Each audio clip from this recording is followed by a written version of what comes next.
Ndio. Mungu alichofanya Mwanzo 6 sasa, ukungu ukapanda katika nchi, ukatia maji juu ya uso wote wa ardhi. Mimi sasa mvua ikanyesha kwa mara ya kwanza. Mvua ilivyonyesha mara ya kwanza pakajaa maji. Sasa Mungu akatafuta mtu wa kufanyaje? Wa kulima ardhi. Ili wale watoto waendelee kuishi kama vile walifanyaje? Walifanya. Sasa mstari Mwanzo 7. Mwanzo 7. Mungu akamfanya mtu kwa mavumbi ya ardhi, akampulizia puani pumzi ya uhai, mtu akawa hai. Huyu wangapi? Huyu sasa ni baada ya siku ya 7 mbele, baada ya kuona hakuna mtu wa kulima. Ukiacha wale wa mwanzo. Akaumba mtu, akamfanya mtu kwa mavumbi, akampulizia pumzi. Sasa huyu hakuumbwa kwa mfano wa Mungu, hakuumbwa kwa sura ya Mungu, hakuumbwa kwa chochote. Yeye alikusanya mavumbi, akapulizia tu, akakupa uhai na akakupa figa hii ili uweze kulima. Hiyo ni Mwanzo 2 mstari wa 7. Mwanzo 2 mstari wa 8 nasema Mungu akapanda bustani upande wa mashariki mwa Edeni, akamweka ndani huyo mtu aliyemfanya kwa mavumbi. Huyo mtu wa pili huyo? Ukisema mtu wa pili unachanganya. Maana yake watatu. Yes. Huyo watatu. Sababu mwanzo aliumba mwanaume na mwanamke. Huyo watatu.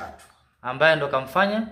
Akamfanya kwa mavumbi na akapanda bustani mashariki mwa Edeni.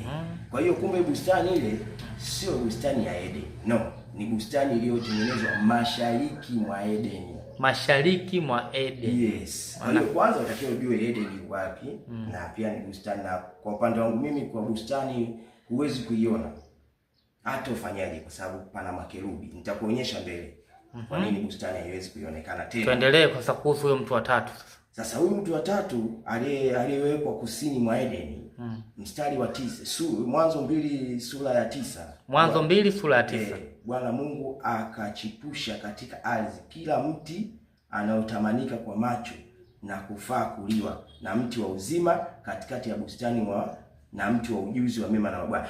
Means kwamba aliweka miche. Lakini pale aliweka mti wa uzima na mti wa mema na mabaya katikati ya ile bustani iliyokuwa mashariki mwa Edeni. Umeona?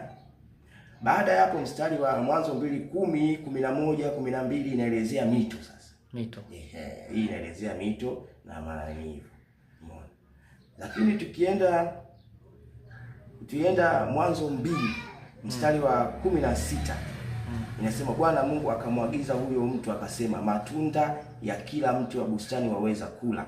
Huyo mtu wa tatu anaagiza. Huyo mtu wa tatu ambaye amewekwa kwenye bustani aliyepulizwa ni mashariki ya Edeni. Aliyepulizwa pumzi.